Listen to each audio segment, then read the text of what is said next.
Hey, summertime, almost. 1 week left to go. One week left to go. Wearing my summertime hat here because I think this is a big adventure.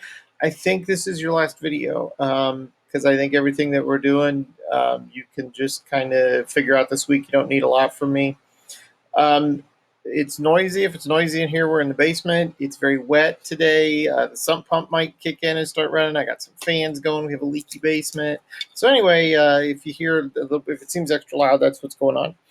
Um, yeah, Thursday you read about different types of climate, and some of you noted that not all the climate types were there, and that's very true. We were just looking at some simplified climates. We can get really, really, really specific. If you were a climatologist, and you would get really specific, and we would have a lot more types of climate. But we just were very broad on Thursday with what you looked at.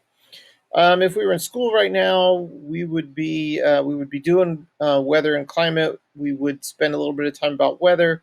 We would spend a little bit of time about climate and some things that affect climate. We would talk a little bit about climate change, not a lot, but a little bit.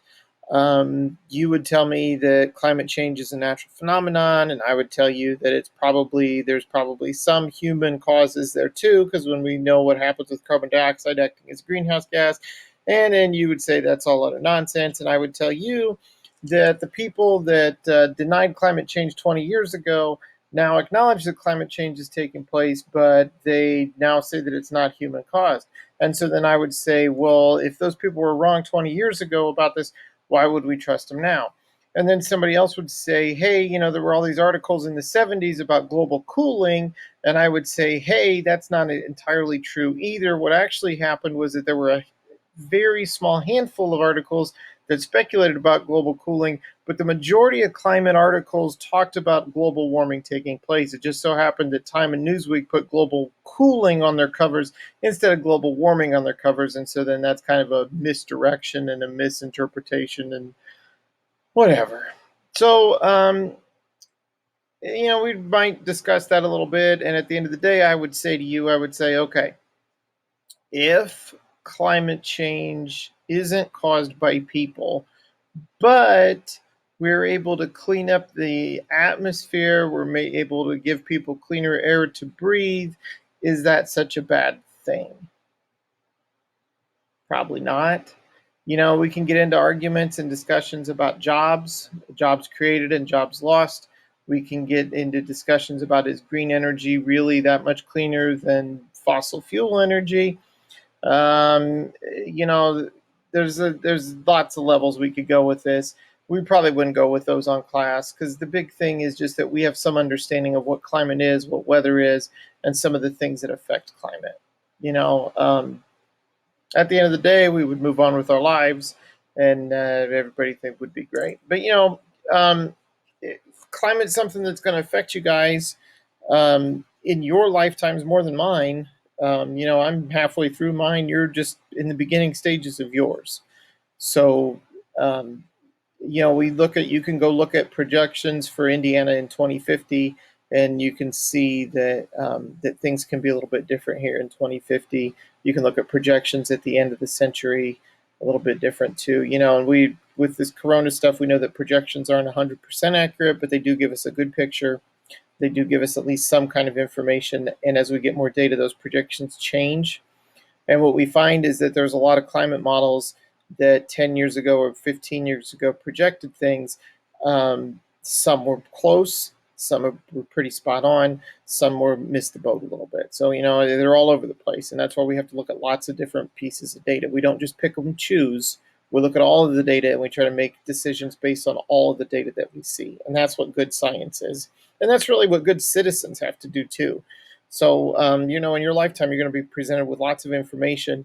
You have to be discriminating. You have to think about what bias means and those kinds of stuff. All right. So, enough with that. Today, you read about oceans and climates. How do oceans affect the climates? It's a little play. We would have had a little play in class. We would have split up parts. If you want to read it to yourself in different voices, that'd be really cool. And then there's some questions to answer about it. On Wednesday, same deal. Causes of climates question. I want to show you this. This is your causes of climates. It's just 6 pages. excuse me, read, that was ice cream. Read the text below. It says stop to think one. You don't have to answer stop to think one here because it's included on your climate question thing. Thursday, more reading, atmosphere and climate. We skipped a bunch of labs. There were some labs we're going to do. Look at wind, look at water, look at heating and cooling of the air and water, but it doesn't work out doing it over the computer like this. So anyway, I do this. And then I have this end of the year survey that's completely optional. You can click on that, take a survey, and it just says, hey, what were some things you liked about science? What were some things you didn't like about science? What could I do better? This year was the first year that we used this particular set of books and labs, so any feedback is valuable to me. And then if you think about the last month where we did all this online e-learning distance stuff, was there anything I could do to make it better for you? And then any other comments that you'd like to leave. You don't have to fill out the survey. The survey's anonymous. You don't have to put your name on it unless you want to put your name on it, but whatever. Other wrap-up things here. May birthdays. Look at all these May birthdays we've got. Rhea, Preston, Gideon, Emily, Lindsay, Logan, Mabry, Milena. Happy birthday to all of you guys. I hope your birthdays have been great. Most of you have birthdays coming up here pretty quick, so happy birthday. Okay. As far as other things go, your notebooks, I will keep those in my classroom. You can see me next fall if you want it, and I'll give it back to you. Gosh, I think that's it. I really enjoyed having you guys this year. I hope you learned something. I hope you had fun while you learned things. That's always my goal, is to make sure that we're able to learn things, but we're able to have a little bit of fun too. I can't complain at all about the last 2 months, other than we didn't get to be together. I've read lots of things from teachers around the country, and a lot of their kids, once this stuff happened, their kids stopped doing their work, and you guys rocked it. I mean, you guys were just, everybody's doing their work, everybody's turning things in. Some days our effort isn't the greatest, some days my effort isn't the greatest. So you really impressed me these last 2 months. You impressed me this whole year.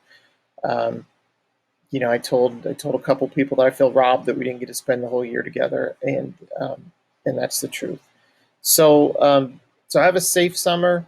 Come see me next year. If you want your notebooks, definitely stop in. All your stuff, everything from this year, from this quarter, has to be done next Tuesday, because I got to get my grades done. So everything gets done next Tuesday. If I don't have it by Tuesday, I have to put it in as a big fat 0 in the grade book. So anyway, have a great summer. See you around. If you need anything, don't be afraid to contact me. I love hearing from you guys. All right, bye.